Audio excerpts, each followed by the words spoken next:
नमस्कार दोस्तों। अभी हम एफएलएन पर बात कर रहे हैं। एफएलएन के अंदर गणितीय कौशल को हम लोग इसके पहले देख लिए हैं। अभी हम देखते हैं भाषाई कौशल, बुनियादी भाषाई ज्ञान के घटक। तो ज्ञान के निर्माण में भाषा महत्वपूर्ण भूमिका निभाती है। इस प्रकार गणित सीखने में भाषा की भूमिका के बारे में सावधानी से सोचना अनिवार्य हो जाता है। लेकिन प्रत्येक विषय की विशिष्ट भाषा होती है। गणित में भी रोजमर्रा की भाषा से शब्द होते हैं, लेकिन यहाँ उनका अर्थ होता है, विशेष अर्थ होता है। जब बच्चे गणित की कक्षा में शब्दों के माध्यम से प्रस्तुत की गई सरल समस्याओं को हल करना शुरू करते हैं तो वे गणित की भाषा के साथ काम करना शुरू कर देते हैं।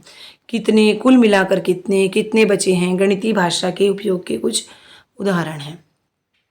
तो इसमें देखते हैं भाषाई कौशल के अंतर्गत घटक में मौखिक भाषा का विकास, दूसरा है ध्वनि जागरूकता, तीसरा है डिकोडिंग और चौथा पठन कौशल, पठन बोध, पांचवा लेखन जो कि अंतिम कौशल है भाषा विकास के। सबसे पहले देखते हैं मौखिक भाषा का विकास। मौखिक भाषा से सीधा संबंध है अपने विचारों एवं भावनाओं को बोलकर बताना और सुनकर समझना। स्कूल आने से पहले बच्चा अपने घर की भाषा में निपुण होता है। स्कूल आने के बाद स्कूल में भाषा के एक नए स्वरूप से उनका सामना होता है, भाषा के लिखित स्वरूप से, यानी भाषा का एक ऐसा स्वरूप जिसमें सुनने के बजाय प्रिंट को पढ़कर समझते हैं। लेकिन जो लिखा गया है उसमें भाषा का मौखिक ज्ञान होगा, तभी तो समझ में आएगा। जैसे एक उदाहरण के साथ समझते हैं। यदि देवनागरी लिपि तो देवनागरी ही है, मराठी कहानी लिखी होगी तो मुझे समझ ही नहीं आएगा, क्योंकि मुझे मराठी नहीं आती है। इसलिए पढ़ना लिखना सीखने के लिए मौखिक भाषा आधार का काम करती है। ध्वनि जागरूकता, मौखिक भाषा में ध्वनियाँ होती है, जबकि लिखित भाषा में इन्हीं ध्वनियों के संकेत होते हैं। इसलिए लिखना पढ़ना सीखने के लिए इन ध्वनियों को अलग से पहचानना जरूरी है। जैसे किसी शब्द में कितनी ध्वनियाँ हैं, किसी शब्द की पहली ध्वनि क्या है, आखिरी ध्वनि कौन सी होती है। क एक ध्वनि है, प एक ध्वनि है। इसलिए कल और पल एक अलग अलग शब्द हैं।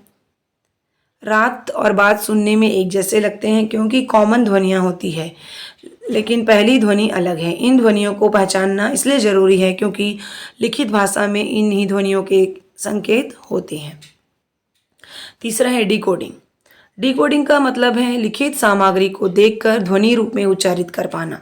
इसके लिए वर्णों और मात्राओं का ज्ञान जरूरी है, अर्थात किसी वर्ण को देखकर ध्वनि से संबंध बना पाना, वर्णों को मिलाकर शब्द बनाना, सुगम। उसके बाद में है जैसे ध्वनि रूप में उच्चारित कर लिया, यानी डिकोड कर लिया, क्योंकि आपको वर्ण का ज्ञान है। यदि वर्ण का ज्ञान है तो आप उसे ध्वनि रूप में उच्चारित कर लेंगे। पठन बोध, पठन बोध का मतलब है पढ़कर समझना। समझ तो भाषा के केंद्र में है। यदि किसी बातचीत में सुनने वाला समझ ही ना पाए तो इस बातचीत का सुनने के लिए कोई अर्थ नहीं है। इसी प्रकार किसी पाठ को पढ़ाते समय यदि समझ ही ना आए तो पढ़ने का उद्देश्य ही पूरा नहीं होगा। जब हम किसी की बात को सुनकर या पाठ को पढ़कर समझते हैं तो क्या होगा, तो ये होता है कि हम अपने जीवन के पूर्व अनुभव से जोड़ता है, कुछ मानसिक तस्वीरें बनती हैं। जो हम पहले से जानते हैं उसमें इजाफा होता है, उसमें बदलाव भी आ जाता है। तथ्यात्मक, निष्कर्षात्मक, मूल्यांकन परक प्रश्नों के उत्तर दे पाते हैं, दूसरों को भी समझ पाते हैं, समझा पाते हैं। हम उसके आधार पर किसी निष्कर्ष पर पहुंचते हैं। इस निष्कर्ष के आधार पर सुनी हुई या पढ़ी गई बातों से हम सहमत या असहमत होते हैं। इसी निष्कर्ष के आधार पर कुछ निर्णय भी ले सकते हैं और जीवन में प्रयोग कर सकते हैं। तो ये पठन कौशल के एग्जाम्पल थे। लेखन, लेखन से आप सभी सहमत हैं कि लेखन कितना इम्पोर्टेंट कौशल है। लिखना एक प्रकार का संवाद है, स्वयं से या पाठकों से। जब हम मौखिक संवाद करते हैं तो विचार, कल्पना और सोच हमारी अपनी होती है। जाहिर है कि मौलिकता एवं रचनात्मकता लेखन की आत्मा है। लेकिन हम स्कूल में ऐसा होता है क्या? हम बच्चों के किस प्रकार से लेखन कार्य करवाते हैं? हम करवाते हैं कक्षा में बच्चों को वर्णमाला को बार बार लिखने के लिए कहा जाता है, या पुस्तक के किसी अंश को नकल करने के लिए कहा जाता है, तो कवायद उन्हें अर्थहीन और उबाऊ लगती है।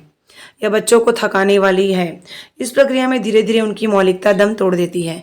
अक्सर यह देखा गया है कि बच्चे पढ़ने लिखने की प्रक्रिया को केवल पाठ्यक्रम से ही जोड़कर लेते हैं, इन्हें किसी प्रकार का सार्थक रिश्ता नहीं बना पाते। इसलिए यह बेहद ज़रूरी हो गया है कि बच्चों को कक्षा के अंदर मौके देकर उन्हें यह विश्वास जगाना कि वे बिना किसी झिझक वे अपनी कल्पनाएं, अपनी रोज़मर्रा की ज़िंदगी के अनुभव लिखकर बता सकें। इसमें कोई दो राय नहीं है कि लिखना सीखने के लिए सभी वर्णों की पहचान एवं वर्णों की ध्वनि को जानना जरूरी है, लेकिन यह प्रक्रिया इतना बोझिल व यांत्रिक न हो कि रचनात्मकता और मौलिकता कहीं खो जाए। Thank you so much. तो इस प्रकार से हमारे ये भाषाई कौशल था।